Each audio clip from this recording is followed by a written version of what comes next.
well, I ain't gonna say hopefully, but look like the kids' track might get canceled. It's raining and shit. Day. So just cranked up live. Like it's gonna have a rain delay. Yeah, if it keep it going like it is right now, they probably gonna cancel that. But we gonna see. Track days be different, boy. But welcome. March 31st. Last day of the greatest month ever. Going into April next month. Hopefully y'all been doing y'all good deeds, getting the workouts in, hitting your fitness goals. That's what me and AB were talking about before we got on. We got our workout in yet. Haven't got him in yet, though. I'm one half of the pod. Darius Butler got my co-host, Antoine Bethea. What it do, baby? We back in the building. We back in the building, man. Got a lot to talk about today, man. Slow in the NFL news right now, but BA cruise control now.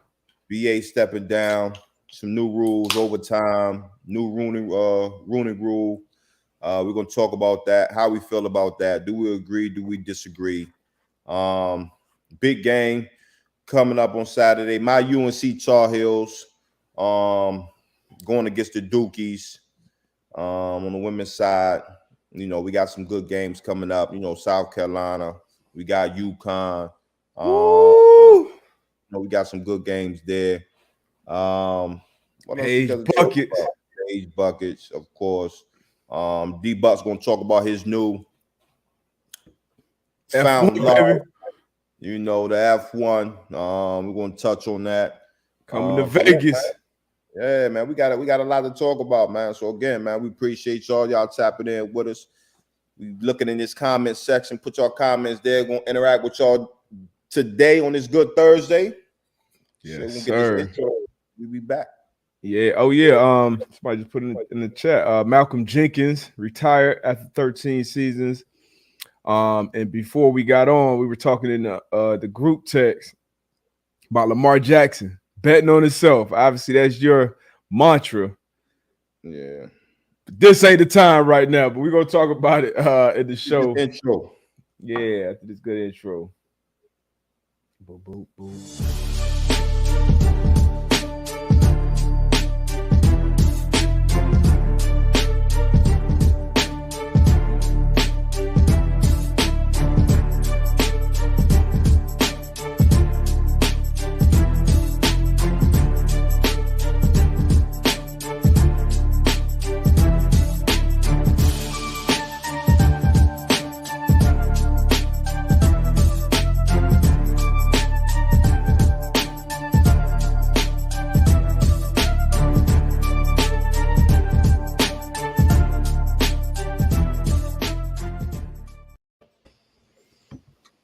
Yes, sir.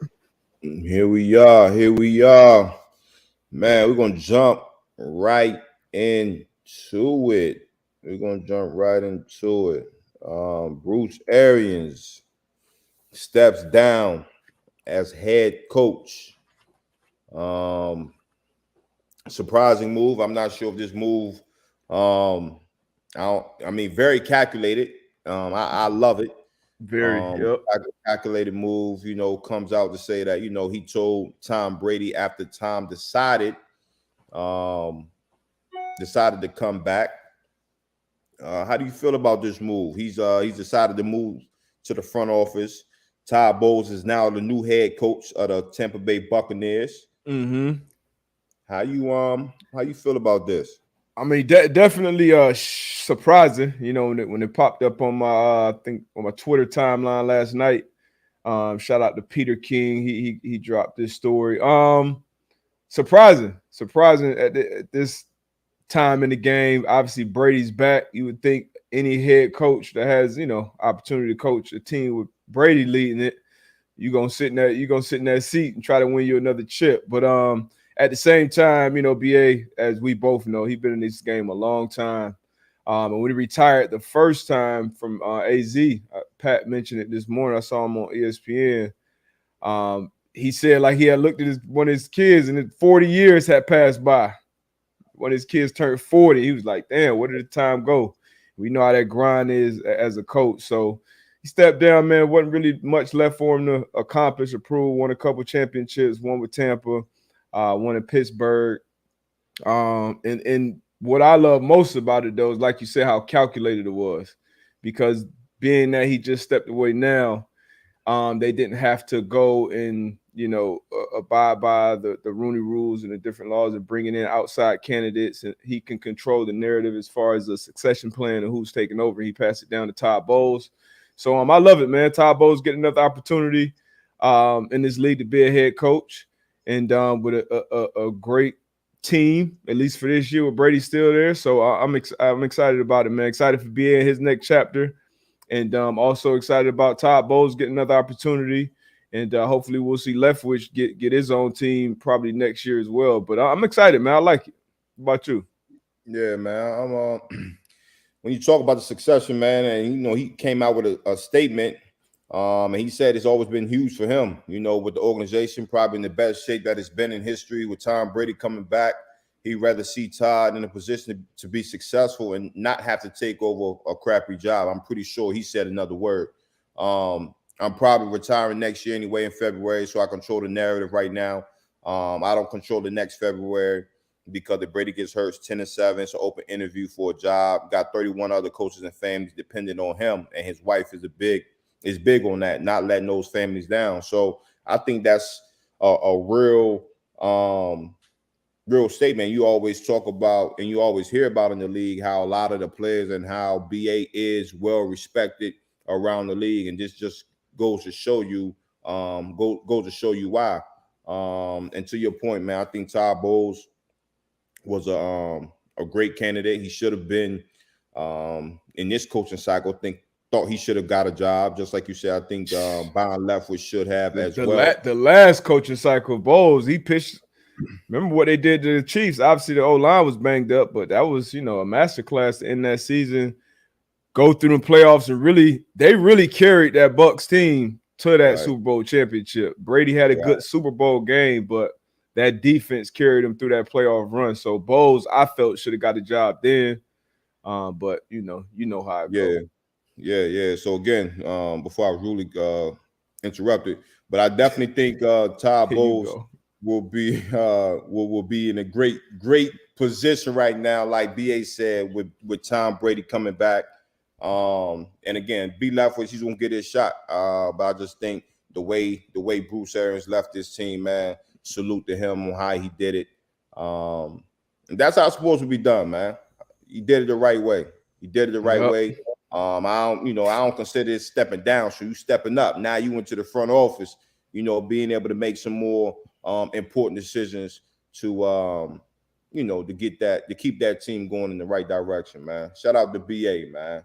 What's his? Do you know his actual role in the front office? His actual title?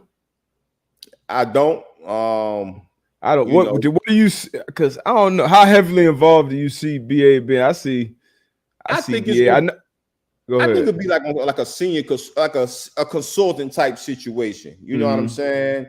Obviously he'll be in the rooms. Probably during the draft, he'll be in the rooms. Throughout the year, but as BA like I know BA. BA's gonna be on some chill mode. About to be chilling. Drink here too. You know what I'm saying? But I think where he has that organization right now, they probably say we owe you that. You know what I'm saying? Yeah. Like to keep you around the organization, around the guys. So I think it'll be some type of consultant, senior advisory role in the building.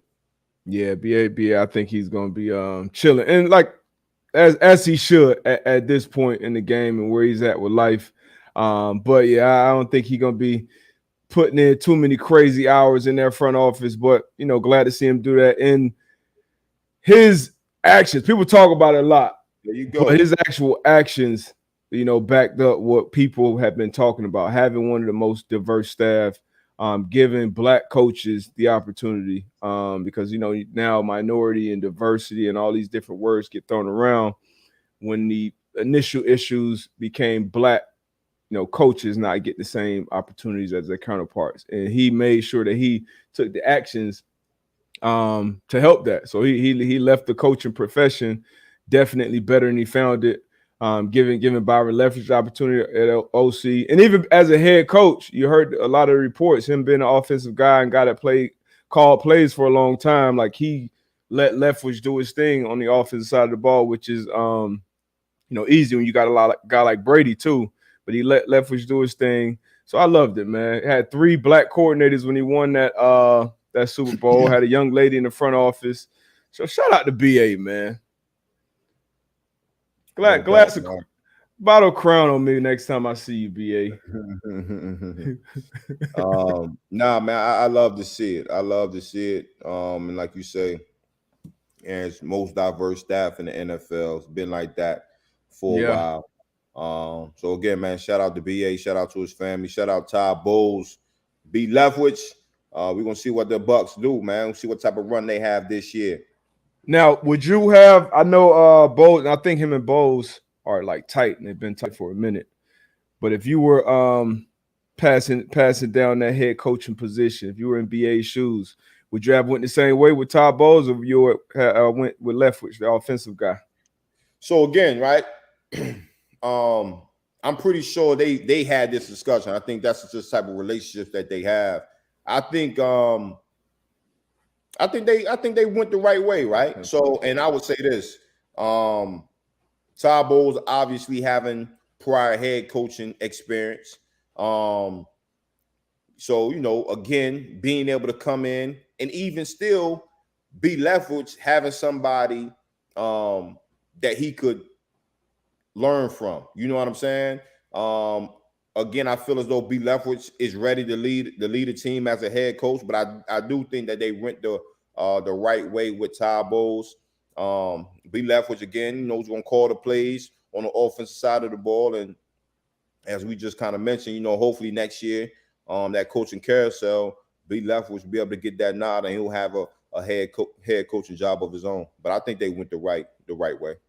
Okay, I'm with you. And a lot of people stink it up their first stint as a head coach too. It's just only certain coaches get that second opportunities, and then when you got a good team orchestrated and put together, that's a whole nother thing. So good on BA leaving with a team, that's well put together, at least for this year, to make another run. You like them to come out of the NFC? They're the betting favorites right now. I think plus 350 right now to win the NFC. You like that pick? We still got the draft, but we still got the draft, man. We still got some key players left out in free agency. I mean, honestly, D-Buck right now, I might have to go back with the Rams, bro. I do like the Bucks. Bringing TB12 was huge, but looking at the Rams, I ain't mad at what they got over there. Okay, and when I got another weapon with Allen Robinson. Obviously Woods is gone. Beckham has yet to be re-signed. Von Miller's gone. Who else did they lose? Still got Ramsey. Still got they lost Darius Williams, another corner. Weddle's obviously in retirement. I don't know. We're gonna see. I go with the Bucks. You go with the Bucks right now? Yeah, I go with the Bucks. I can't go with the Packers. Packers have folded too many times, and then you lose the best receiver in the league. So yeah, I go with Bucks. I go with the Bucks. Brady coming back after damn near MVP season last year, and now have a new head coach. Just more of a reason for him to make some shit up to go on another run. I'm going with the Bucks, man. Whitworth going, Jason Whitworth from the Rams. We'll see. That NFC, I feel like it's both sides, both conferences are wide open, honestly. But it's going to be an exciting, very exciting football year. I can't wait for it. Nah, I think it will be. Imagine that. But if that happened, the Lions and the Browns in the Super Bowl. I might go put $10 on that just in case. That 10 will probably bring you back $500K. Man, hey, while we talking about the NFL, man, they had the league owners meeting. It was some rules changes. Mm-hmm. Oh shit, my fault. The new playoff rule, the new playoff overtime rule. Is that right? How do you feel about that? You know, both teams get a chance. We knew it was coming. Yeah, both teams get a chance to get the ball. Is it? Yeah, both teams get a chance to get the ball. I don't like it. I thought the rule was just fine the way it was. It really showed you, like, you know, what the game is about. You know, offense, yeah, you get the ball, but defense, you got to step up too. You got to play your part. Yeah. So obviously, like you said, we knew it was coming. It was a lot of talk about it. What's your stance on it? I was Pat show and Ian Rappaport had put it out that it got passed, and I had the same reaction as you, like, oh shit, like, you know, overreaction. Defense, it's 11-on-11. You got to go out there and get a stop. You know, we saw your Bengals do it in the playoffs against the Chiefs right after that Chiefs Bills game. But we know how this league is, man. It's a quarterback driven league. It's an offensive driven league.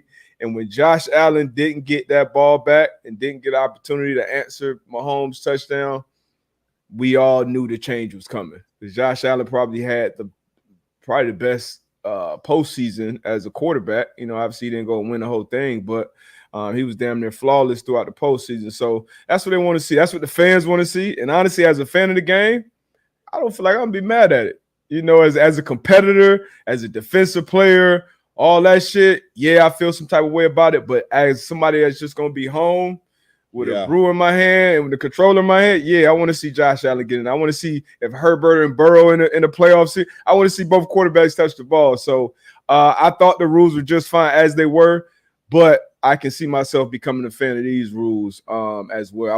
I'm not going to be like, you know, too pissed off about old man yelling at the cloud about. I think we're all adjust and move on. I think you'll be just fine too. The first overtime shootout we see in the playoffs. Man, you're gonna come around, cuz. Trust me. Nah, man. Like because again, now as defense, your first time around, it's like I can't say. I don't know. I got to say, man. I was a fan of the and it wasn't sudden. We grew up sudden death. Remember, like how it used to be, where you go down, you kick a field goal, that was game, right? Yeah, and I'm glad they switched it from that. You know what I'm saying? So now this time it's like, yo, like you gotta score. Like, and as we know, as it get like it's hard to drive the field and score a touchdown. It's not easy to do that. So as an offense, if I get the ball and I go 80, 75 yards, then game is over. Defense, you stunk it up when you needed to step up. You feel what I'm saying? But again, 10 years down the line, you know, we'll be sitting here talking. Like you say, you sit on the couch and you 2 blue moons in and you fried. You be like, yeah, let's get it. You know what I'm saying? So, you know, let's go, Herbert. Herbert probably be on his 10 years from now. He'll probably be on his 3rd bowl by then. But yeah, man, more of these quarterbacks touching the ball, man. So we'll come around. I feel like we'll come around. I came around quick soon because right now, if you look around the league, you an in the moment guy. And I know I'm an in the moment guy. But you look at these quarterbacks in the league right now, I can't recall a time where the NFL has had this much like top tier talent at that quarterback position. And maybe it's because the rules make it easier for them. You can't hit them the same. You can't receivers the same, all these different things. But as far as talent wise, I mean, Brady, Rodgers, Mahomes, Josh Allen, Herbert, Burrow, Lamar Jackson, like Russell Wilson, like it's a lot of really, really good quarterbacks out there. So what you saying? We see more of them. Because it's a lot. Matt Stafford, your guy, a lot of Super Bowl champ. So because there, a lot of guys that's playing the position at a high level that we should give them an opportunity just as far as damn right. Like no. As a damn quarterback, right. we don't win the toss. I'm going to my defense before. You know how we huddle up before we run on the sideline. Hey, I need y'all to get a stop so I can get my shot. Like, you know what I'm saying? Like, that can still happen though. That can still happen. It can still. I want to see it. I want to see it. We paying quarterbacks $40-50 million a year. Damn it, give them the ball. Let's see what they got.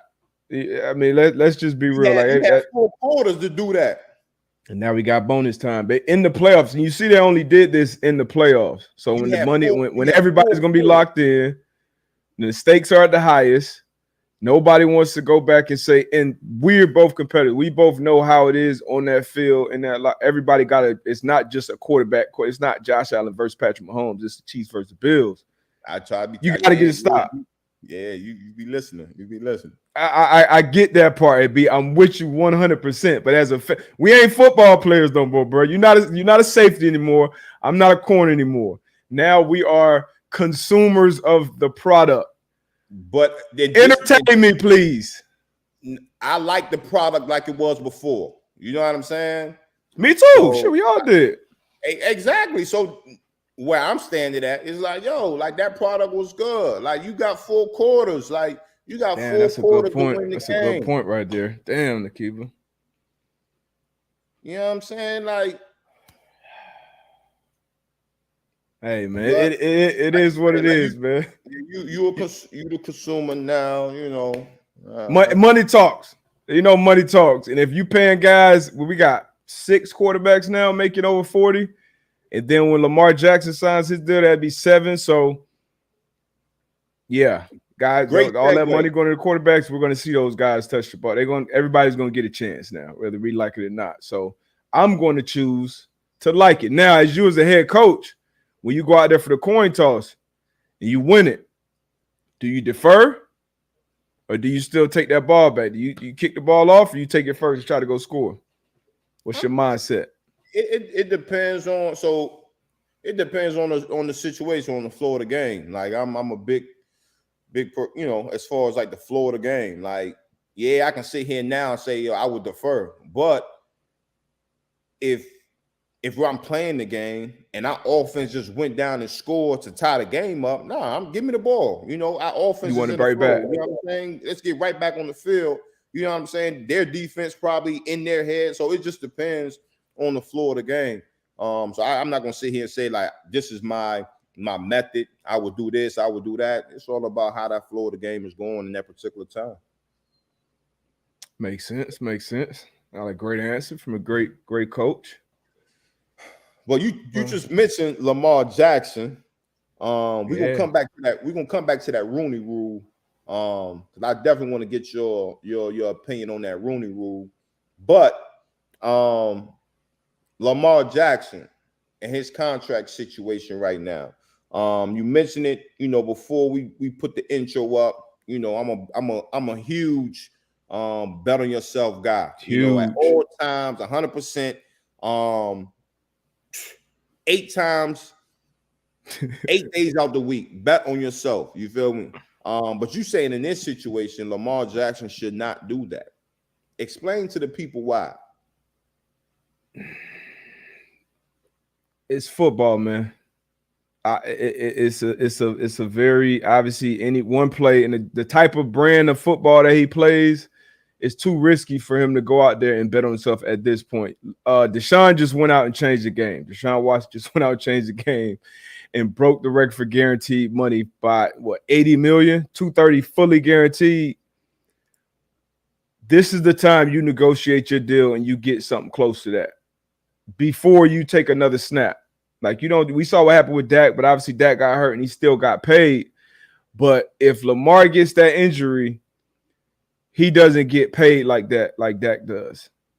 Because Dak he's a completely different style of quarterback. Lamar is unique. He's rare. He's a rare talent at the quarterback position. And being the way they play, you got to protect yourself, man. Protect the money. Get that bag. Like, this is, you know, I know he's betting on himself and he's representing himself. Him and his mother.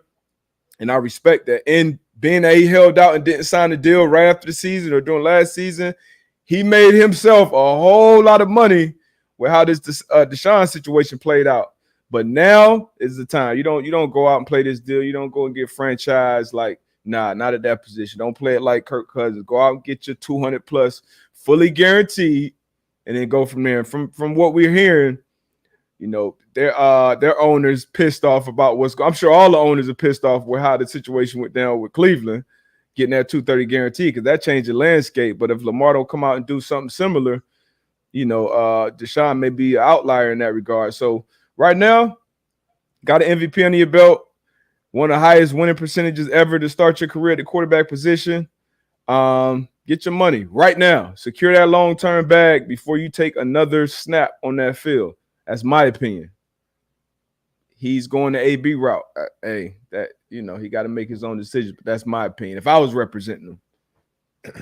For one, I'll never, if somebody's betting on themselves, I would never tell them don't do that. that's just me keeping it a buck. Like, if you have that much confidence in yourself, hey, who am I to say don't do that? You understand? So if you were consulting him, hold on. Let me finish. Okay. Let me finish. Let me finish with my statement. Turn my volume up. Yeah, let me finish my statement. D-Butt, aka Brandon Marshall. Don't do that. If again, like I said, if D-Butt say, yo, AB, this is what I'm gonna do. I'm betting on myself. D-Butt, I'm with you, bro. I'm behind you 1,000%. But to your point, Deshaun Watson kind of changed the game. And in this one time, if I was advising Lamar Jackson, I would tell him to go get that guaranteed money right now. We know how dangerous long-term deal. Say it again. You saying like resign resign an extension, long-term deal. Extension, long-term deal. Yeah. So again, but I'm not gonna sit here and say I'm mad at him for betting on himself. I'm never gonna sit here and say that. Like, bro, that's the reason why he got to the point where he's at, because he betted on himself all them years. Now, again, if I'm consulting him, if he's sitting next to me and he like, yo, AB, what would you do if you was in this situation? My guy, like, you know, I would go do X, Y, and Z. I would, you know, me, you and your mother, your representation, go to them people and say, yo, these are our numbers, and this is what we want. And you have that power to do that right now. Again, we said it before, like, you haven't been in trouble, you are MVP, you're I don't care what nobody says, like, you're a dynamic player. Like, when you're on that field, you change rare talent. You know what I'm saying? So again, yeah, I would consult him and I would tell him to do that. But then if he says, yo, I want to bet on myself, I can't be mad at a guy or anybody that wants to bet on themselves. Like, I can't do that. I feel you. And I'm sure he got, you know, some type of Lloyd's of London insurance policy, like a lot of us have. But it's just, you know, when you see something like that, like a game changer like that Deshaun, that 230 guaranteed, and he coming off a season where he didn't take a snap, a time where he's, you know, facing all these off the field issues and shit, whether, you know, he's innocent or guilty, like, that's, you know, a whole nother story. But Lamar, you ain't bringing none of that to the table. Like, you've been squeaky clean since coming into the league. You had you know, he didn't play great last year before getting injured, and he got hurt last year. So that, if anything, kind of opened your eyes, like, hey, you know, man, honestly, my first advice to Lamar would be, and once again, betting on himself, representing himself, I respect the hell out of that. First bit of advice would be, let's call up David Mugetta and see, we just at least have a conversation. And then we go from there. So, I see, they hating on me. Uh-oh, them people. Them people. Bro, I'll be right back. But if I think what D-Butt was about to mention was, you know, call up David. David M. I don't want to butcher his last name, but obviously, you know, he's the agent for Deshaun Watson. Hey, what were them terms that you and the Cleveland Browns spoke on? And y'all look at those terms, look at, you know, the term sheet. And again, you go knock on the or you get a call to Baltimore Ravens or whatever you do, knock on their door and say, look, man, we need to talk. You know, we need to talk. I don't think I'm gonna play this year. I'm not gonna report this year unless I get X, Y, and Z. But again, I'm not mad at the man for betting on himself. You got to do that early and often. But let's be smart. Let's be smart. We had a couple questions up here. Let me go tap into a couple of these questions. It was some good questions.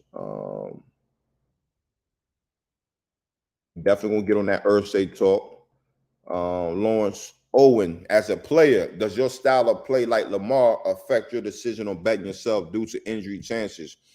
I don't care what position you play.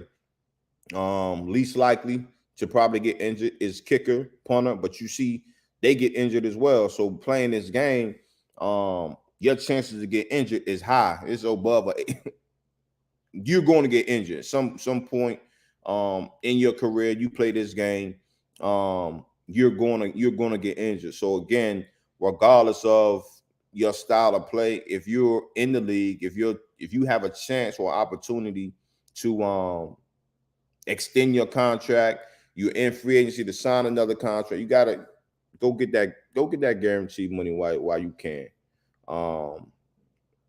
Because we would hate to be sitting here a year from now and knock on wood, I'm not even gonna put that in that atmosphere. Go get that money, Lamar. Go get that money.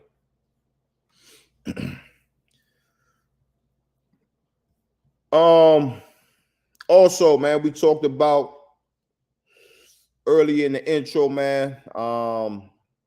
Malcolm Jenkins, man. Malcolm Jenkins retired after 13 years playing in the league. He ended up calling it quits, man. So again, man, hell of a career for him. 2-time Super Bowl champ, one with the New Orleans Saints. They beat us in Super Bowl 44 down in Miami, and another one with the Philadelphia Eagles, man. So another guy, man, played the position the right way, played the game the right way. So 13 years, man, 13 years at any position is big stuff, man. So shout out to him. He's doing a lot of good stuff off the field. Broadway Ventures. I think he has a production company as well. So he's doing a lot of good things, man. So definitely excited to see what he does in his next chapter of his life. Like Nakeeba said, man, you rarely find durable players, but at that position, it's tough. It's tough to to always be counted on, that you're always going to be out there, not only during the week, but on Sundays and game day, and be a leader and be able to play at a very, very high level, man. So salute to Malcolm Jenkins on a great career. Great career. There you go. Since 2013, has played over 90% of the snaps. Brad, AB, Ray Lewis acting like he might do a Tom Brady on retire. Not a chance in this world. Not a chance in this world. Sure, man, we're gonna talk about this Formula One when my guy D-Bug get back. Ursay had a quote. First, Ursay calls Wentz error a mistake. I don't know if we can call that an error. It was 1 year. And his quote, I think the worst thing you can do is have a mistake and try to keep living with it going forward, Ursay said via the Indy Star. For us, it was something we had to move away from as a franchise. It was very obvious. I mean, those are some strong comments coming from an owner. That's a strong comment coming from an owner. And I get it if that's how he feels, but I don't like how everybody is trying to portray this like everything was Carson Wentz's fault. Like, that's the narrative I don't necessarily agree with 100%. Did he play up to the par that, you know, people wanted him to or thought he should have? Nah, he didn't. But to sit here and say like it was all on Wentz, I don't like that. I don't like that that narrative that's being carried away. Yeah, he it was some shit that he put out there on film, but I don't like the narrative like, yo, it was all Carson Wentz.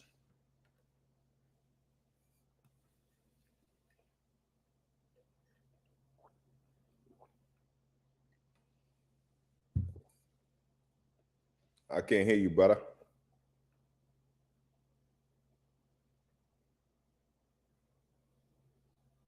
Nah.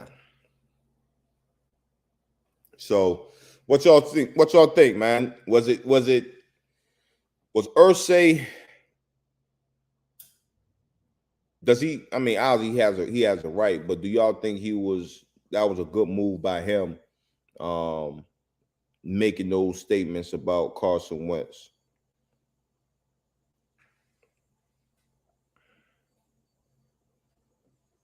I mean, it was like I'll just go back to the last two games. The home game against not Oakland, my fault, Las Vegas Raiders, and then the last game in Jayville. Like, that was just a total team destruction. Like, that was offensively, that was defensively, that was coaching. And honestly, I feel as though you win that last game, you in the playoffs. I mean, are we having this discussion?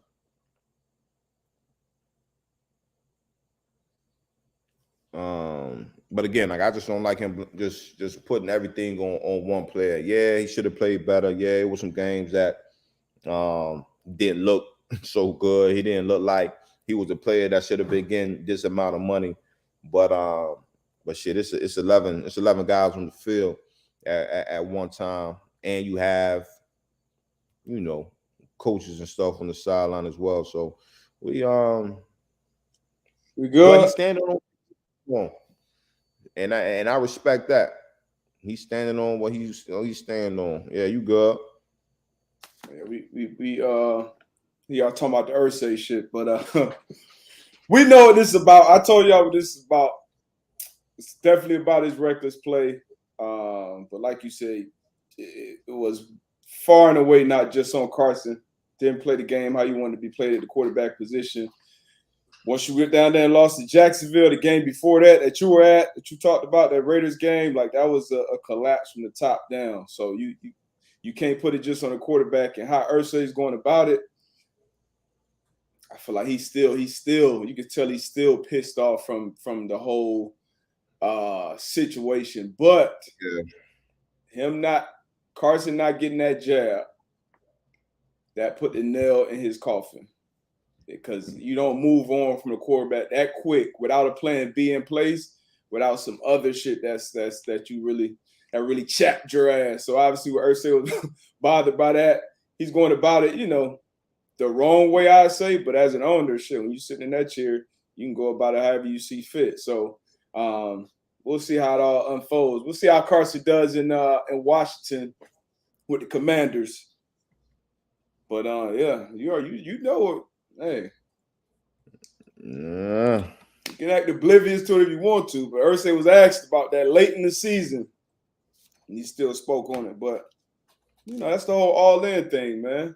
All-in wasn't really just about the money and just spending in free agency and spending that.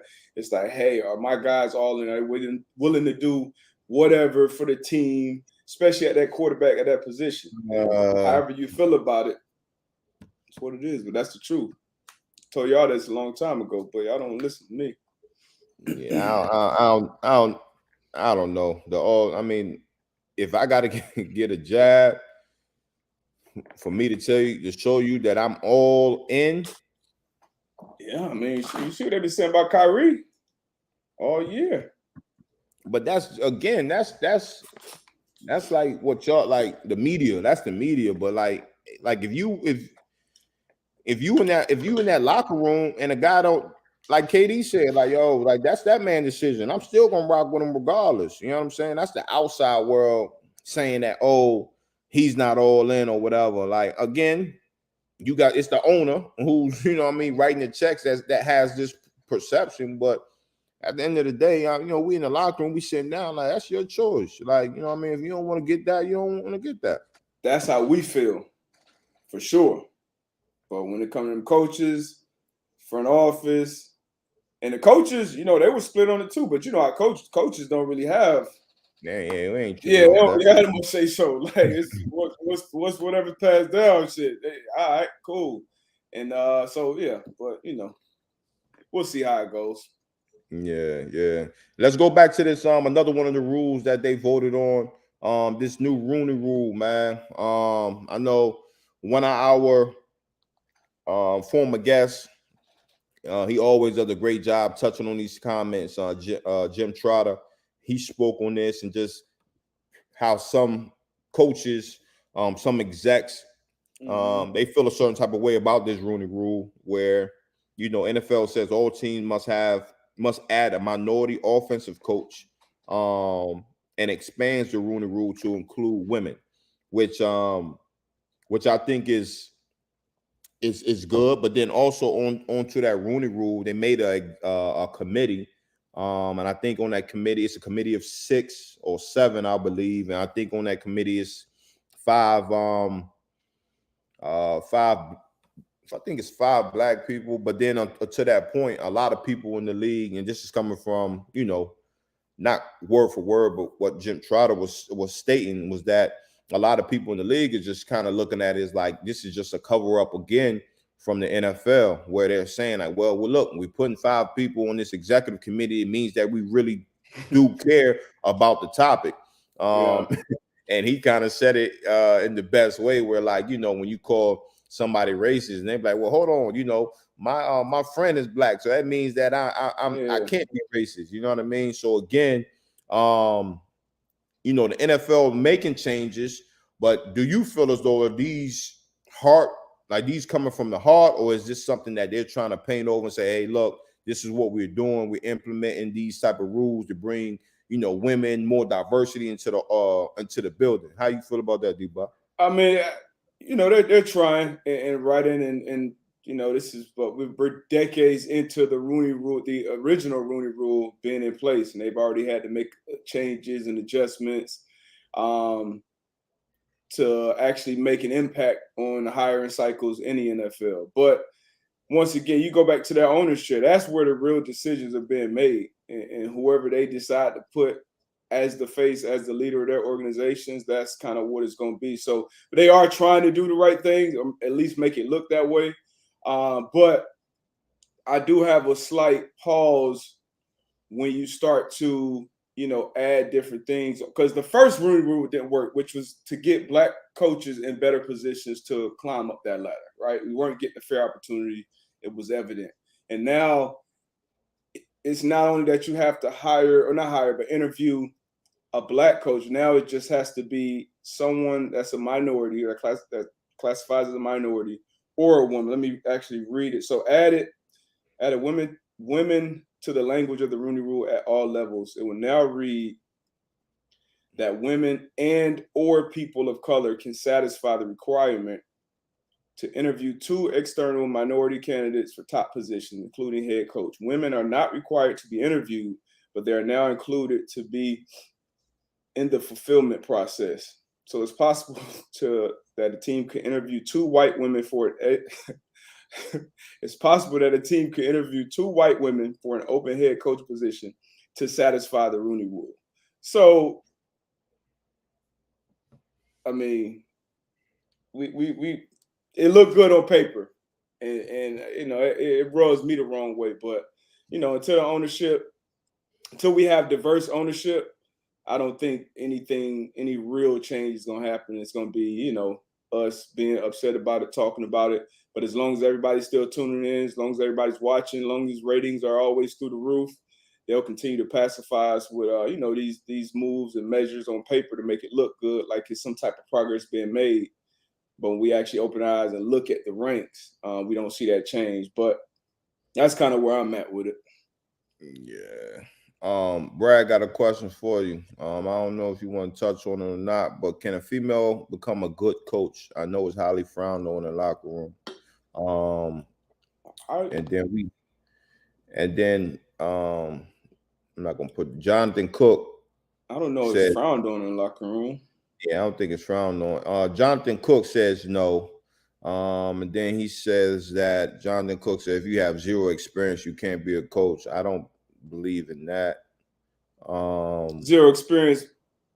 I don't know where you meant with that. But as far as females in the locker room, I think as long as you're a good coach, it doesn't matter. And that's been the whole point from the beginning. It's not like people or black people just wanted, hey, hire me because I'm black, or give me this position because I'm black, but don't not give me this position or this opportunity to move up because I'm black. So we just want the fair opportunity. And women coming into the game, they should have the fair opportunity as well. You know, if you're a good coach, if I'm out there playing and you can help me be in position to make plays and to get make better, more money, white, black, female, man, I don't care. Like, as long as we get better. So I don't have any. I've never had a woman as a coach before. I've never had a woman as a coach before, but so I never had that experience. So I can't tell you how the locker room feels about it, but I would think that most players feel the same way. Yeah, no, I agree. Like you said, if you can help me get better, help me get paid, help me get to point A to point B a little faster, help me diagnose these plays. I don't care what you look like. Give me them notes. Give me all that. I need every little A as a player, man, as a coach, trainer, whatever. You're just trying to find every little edge. Every little edge. Everything counts. So like when you're in something that competitive and that cutthroat, like we could care less who you are or what you do away from this facility. And you see it happen, even when things that happen bad off the field. When you come in this building, you're helping us win. So that's what it is for me, and I would say most players that I've played the game with. Yeah. What else we got, man? Go ahead and talk about your Formula One, man. Hey, let's see. Look at these. This is how this go. Some first looks of how this F1 gonna look in Vegas. Ooh, we got the wind right behind it. We might have to go in the studio for this one. But yeah, Formula One. It was announced yesterday. They're gonna be coming to Vegas for a nighttime race. I believe it's gonna be in November. Not positive on that, but 2023. Coming to Vegas. They'll be in Miami next month. First week of May 6th through the 8th. So I'm definitely gonna be down there for F1 Miami. But it's gonna be exciting, man. And obviously I've been talking about it for probably the last week. And I'm almost through this whole Netflix series. And you could tell the series itself, it got added drama to it and storylines and stuff like that. But it's a good thing to kind of get you into it so you understand the game, understand the sport, and what's going on behind the scenes. But it's dope, man. And no bullshit. If you really just gave it a little, like, you would like it. It's hard not to like, honestly. But I'm excited about it. I feel like a lot of good things are going on around the sport. So I think I got in. It feels like, at least, that I got in at the right time. Pretty competitive field. Lewis Hamilton has dominated it for a while, and Mercedes on that team. But now you see, Red Bull, Ferrari, all these different super dope companies, man. So if you're not a fan of it, if you follow me, I'm gonna try to make you a fan of it. But it's dope, man. So you may see me at some point next couple of years on the track, on the grid, being a correspondent. They do need a little diversity in there too. A lot of money in there, though. Whew, a lot of money. But it's dope, man. It's dope. But yeah, they'll be coming to Vegas, man. November 2023. This weekend. We talked about it on Monday, but this weekend, that's all I'm tripping. That's all I'm worried about. Saturday, 8:49 tip-off, 8:49 Eastern. This is the only game you care about this weekend. Only game that matters. Man. The only game that matters. Duke is. I'm not sure if this line has changed since Monday, but Duke is real quick. Duke is on Monday. Duke was favored by 4.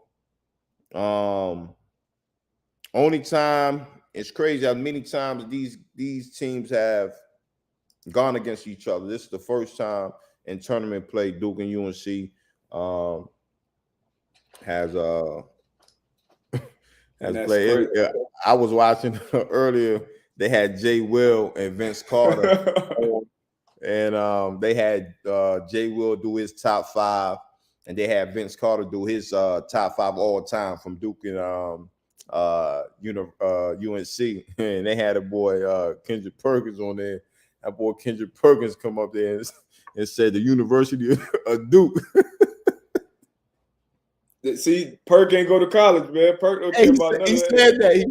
He said he didn't go to college. But I'm like, man, but you know, but yeah, man. A lot of hate out there with Duke too. A lot of people hate Duke. Whole lot of people. But yeah, they may hate him, but they respect him though. You know what I mean? Yeah, you gotta do that. The hate is real. But you gotta respect him though. You gotta respect him. This is crazy that this is the first time these two teams are facing off a tournament play. And it just so happens it's Coach K's last run. So yeah, we getting him out of there. Hey, either way it go, this bragging rights forever. And then it's crazy. So I'm looking at his record. His record against UNC is 50-49. Oh, it's only right to get him up out of there with a 50-50 record. Wow, you gonna send him out like Eli? Yeah, it's only right. It's only right. It's only right, man. Shout out to Hubert too, man. Hubert Davis. I guess it's only right we talk about the other game. Kansas Villanova. Kansas on Monday with a 4.5-point favorite. I think Villanova took a big hit, losing one of their star players. But guards. But again, 9-point guards are returning. Yeah. But again, I think it's another two-story historic basketball program. So like where they got in this one? I got Kansas in this one. Kansas and UNC. Kansas. Yeah, I got Kansas winning, Kansas covering, and then I got Duke winning. Yeah, I figured you would. Then I got Kansas beating Duke in the Natty though. UNC bringing it home, baby. UNC bringing it home? Okay. I don't think. But go to the women's side. Dawn Staley, Boston take home Naismith Coach and Player of the Year awards. Impressive. And very, very impressive. And well deserved. Yeah. So again, we got Louisville at South Carolina. 8.5. 8.5. Their Final Four. I got South Carolina in this one. You got them covering? Yeah. Louisville got we got the same. We went to the same high school. Damn, what's the young lady's name? She a problem though. I'm gonna go with Louisville to cover. I'm gonna go with Louisville to cover. You know what? Nah, I'm gonna go with Louisville to cover this 8.5. But I got South Carolina winning. You about to come out? I was about to say some dumb. Yeah, I was about to get emotional, but I gotta bet with my mind. South Carolina wins. Louisville covers though. Okay. Then you already know where I'm going with this one. UConn and Stanford. Hey, you probably, I don't know if you watched it or not, but that UConn Indiana NC game. State. Oh, NC State. They ain't play Indiana? They play Indiana. Mopped the floor with them. But I believe it was NC State won the 2 overtimes. They did. Paige Buckets went nuts. She was on fire. Yeah, she went nuts. Stanford, the powerhouse, though. You know, Stanford, they're gonna bring it every time. But I got my UConn Huskies punching their ticket to the Natty, facing off with South Carolina, and then unfortunately, Don Staley and Boston gonna have to go down. So UConn, all the way, they underdogs by 1.5 points. So I'm obviously taking the money line. And then I got South Carolina money line as well, which won't be a great bet. South Carolina, Stanford, man. South Carolina wins national championship this year. Paige Buggers, man. She out there getting it, though. She got the StockX. You know what I mean? Giving her teammates the shoes from StockX. Shout out. I love the shit. Yeah, man. But, man. Yeah, they're 2 seed. UConn 2 seed. Paige Buckets missed a nice chunk of this season. Somebody just asked how they're 2 seed. That's a big reason why. What is this? NILs. I didn't see this. Highest nil values, Final Four players via open doors. Oh, wow. Okay, so out of the top 5 highest nil value, that's the name, image, and likeness, the men's and women's Final Four. 4 out of the 5 are young ladies, which is surprising to me. We got Paige Buckets, as I call her, Haley Van Lith, Paolo out there at Duke, Zaya Cook, and Azzy Fudd. I'm gonna mess somebody up, but that's ranked 1 through 5. So interesting. I like it. Love it. Sure. Before we get out of here, we had a question.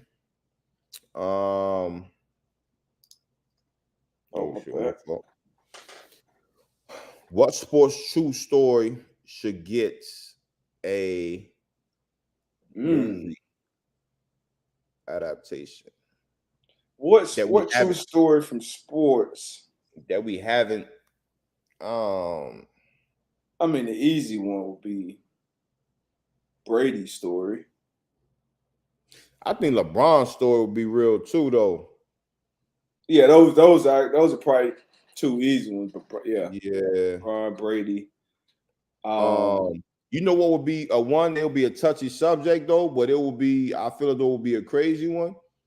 What's that? That whole Penn State situation. Yeah. Like it's that was wild. Wild, and but just thinking about just life and just telling a story about that don't go that shit goes far, go way back. So, and that's a huge college program. Obviously, you had Joe Potter, which was an icon in the college football. That was crazy. That would be a crazy story. Just thinking about storyline, like you said, Tom Brady. I feel like LeBron. It's a good underdog story. Good. Like you can like some shit you watch and you like, man, you couldn't write this shit better. I want the Antoine Bethea story. That's a good underdog. That's an underdog story, but I want that story. But the crazy thing about it, like your best underdog story is probably gonna come from somebody that you probably never ever heard of. You know what I'm saying? And like probably the best underdog story, somebody you never heard of, probably somebody in the league that might be on a practice squad, but like the shit that they went through, the shit all the trial and tribulation that they went through to get to the point where they're at, might not be a huge name, but that underdog story could come from somebody we probably don't even know. Honey Badger would be a good one. Just saw him speaking at LSU. Yep, at his alma mater, LSU, which is obviously we old enough to remember all the stuff that he went through when he was in college, the draft process, when he was dropping. Only a few people were really standing on the table for him, Prime being one of them, Pat P being one of them. And then to see his rise, in the NFL. We always knew his talent on the field, but seeing how he's matured and stuff off the field, I think Honey Badger will have a great story. Yeah. It's a couple of Reggie Bush. You need to get his damn Heisman back. Yeah. The Sam Hurd. Sam Hurd was you good. Sam Hurd was moving that way. Sam Hurd. Sure, they said my man Ron Curry. 7'5" legend. 7'5" legend. It's a lot of good ones, man. We might need to start our own little production company, man. Do a little doc. Start doing little docs. You know what I'm saying? Like a good hour. Sure. Justin Jerome Herbert, a true underdog story. So out of the movie, that's which one do you think is the out of these that we got up on the screen now? And for those that can't see, we got 42. Jackie Robinson. We got A League of Their Own, The Express, Friday Night Lights, King Richard, Miracle, Moneyball, Remember the Titans, Seabiscuit. And if y'all got any others, was Blue Chips based off a true story? Huh? I thought Blue Chips was based off a true story. Was that based around that Clemson coach? But if I didn't think the Blue Chips was all. Well, I may be wrong though, but I didn't think. Okay. Well, if that would be my pick. But these were the ones that I've seen. I haven't seen Seabiscuit. I haven't seen A League of Their Own. I don't think I've seen Miracle either, but I know the story behind Miracle. Between these, I have to go. Damn, these some good ones, boy. It might be either Let Booby Spin or King Richard. Probably King Richard. Yeah, King Richard was good. I'm a huge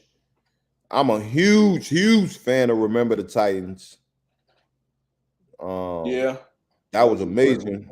Moneyball, all these are good movies. Yeah, all of them were great, good movies. I don't think you can win. You can lose without that. So.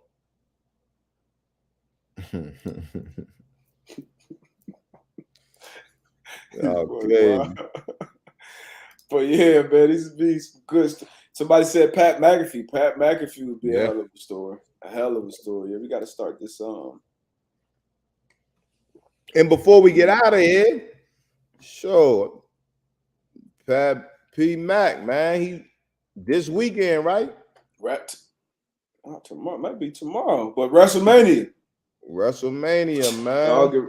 WrestleMania, that's crazy. Obviously, been a dream of his. That was something we all watched growing up, wrestling, WWE, WWF at the time.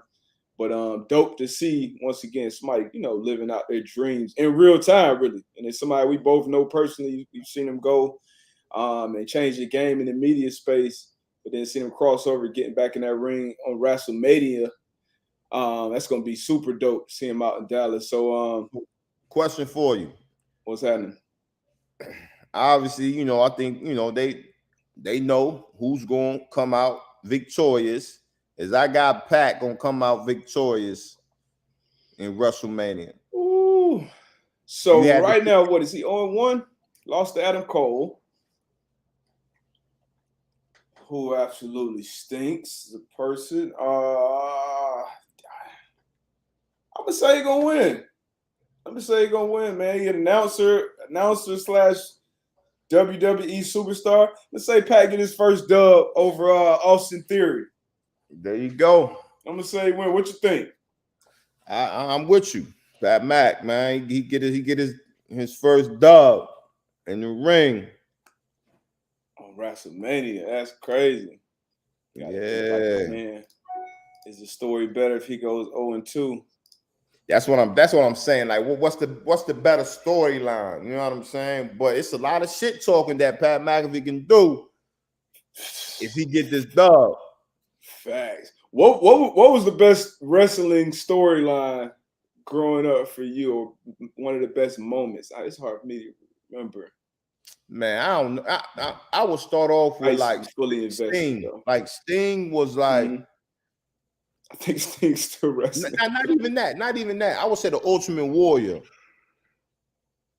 The Ultimate Warrior. It was a couple there. Like I would say, like my 5, it was the Ultimate Warrior. You had Sting, you had Undertaker, you had Stone Cold.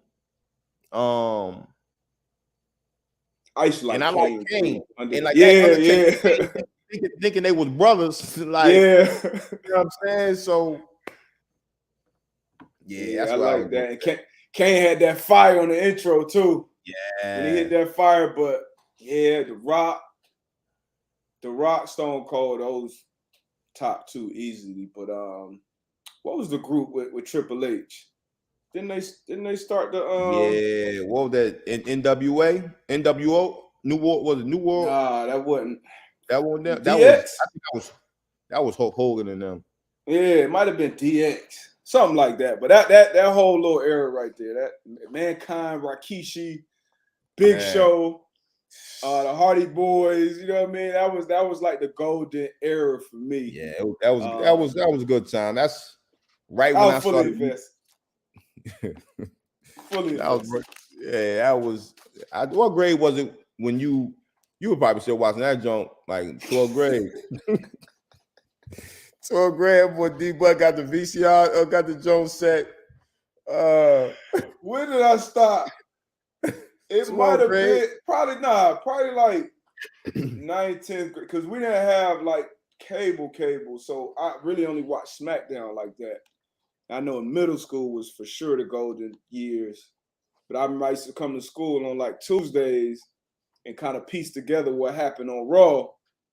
And by about halfway through the day, I knew the whole storyline, but because there wasn't social media and clips, none of that. So I just had to piece that shit together by about 12, 1 o'clock. I was talking like I watched that joint. But SmackDown was my shit. But now I probably stopped.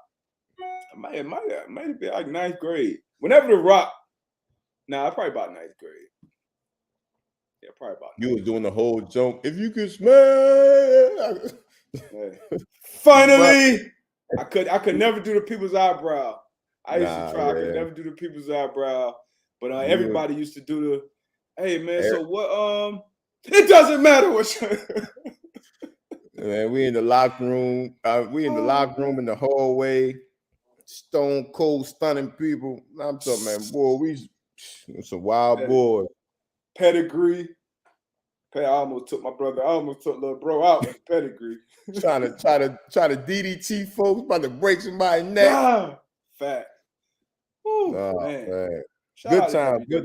WWF had played a big role in my life. It's crazy to think that's been going on for 40 years now, putting on 2 live shows a week for 40 years. Like you know the internet shit. It's hard to do this. I get kicked off every other show with my internet and shit. So for you to do that 40 years, that's an impressive run. And it's still some grown ass 50-year-old men fully invested in that joint. So I don't want to ruin it for nobody.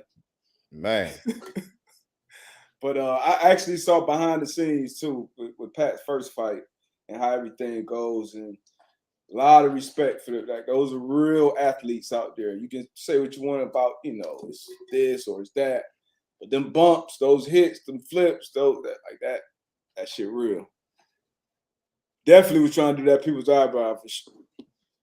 Nah, I can't even get close. You could do it, bro? Nah, I can't do it. Jonathan Cook, man, we live Mondays and Thursdays, 11 a.m. Eastern. If anybody can do the people's eyebrow, send it to me on Twitter, man. Hashtag M2M Live. Let me see the people's eyebrow if anybody can get it. Oh, yeah, I used to get people with that Mankind sock, too. I got a couple of my brothers with that. Dirty John, too. Mankind used to use a clean one. I had a dirty John. PMS Stu, he's 63. Bro, he got to hang it up, bro. Sting, you got to hang it up, dog. Nah. God, I saw him jump. Nah, that was Jeff Hardy. Jeff Hardy's still at it, still jumping off the shit. Y'all got to hang it up, bro. Come on, man. Man, good talking to y'all today, man. Again, man, y'all have a great Thursday.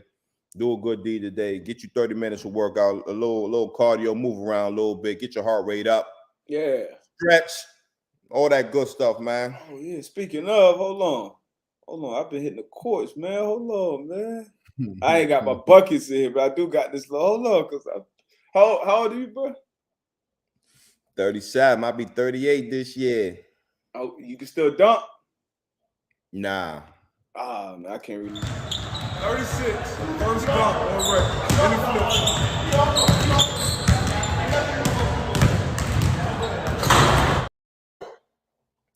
At 36, I was dunking though. Oh, here you go. Here you go. You was dunking in the flops like that off the drop step?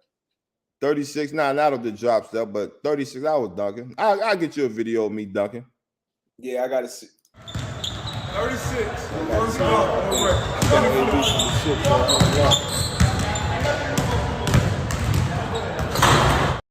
And that won't drop step neither, D-Buck. That was a little extra. A little soft. You always got to throw a little soft. That's impressive though. That's impressive though. And you know, I see your wrist was over the rim. That's impressive.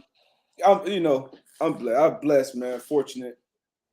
And like we talked about a couple episodes ago, I made a lot of business decisions. I had a lot of my old heads and former teammates, like how them knees felt, I feel good. I can honestly say I walk around feeling good, and I'm fortunate. Hey, you can't be putting too much on video, man. You know, you still got to go out and get that line of duty. Hey, see, all my injuries came upper body, so I can't really type right. Oh, yeah. When I used to be using my phone with joint, yeah, okay, I mean? Yep, I'm with you. A lot going on, man. Yeah. So shit. I'll let y'all. See y'all Monday. For sure. Yeah, see y'all Monday, man. Love y'all. Tell a friend. You know, like all that good stuff, man. Yeah. Nobody don't snitch on me, man. If y'all seen the stream, don't snitch. I'm hurting. Ouch! Ah!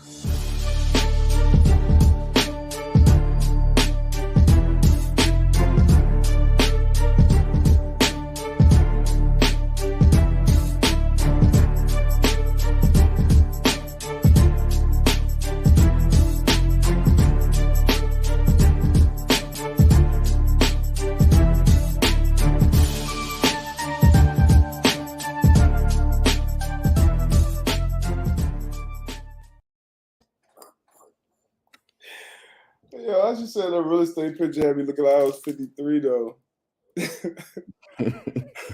I see Maul. Okay, Maul might be a scout, man. I should have had Tone put my buckets in there. Let's get buckets, man. Woke up feeling good. You be hooping still? Nah, not like talking about it. I shoot around.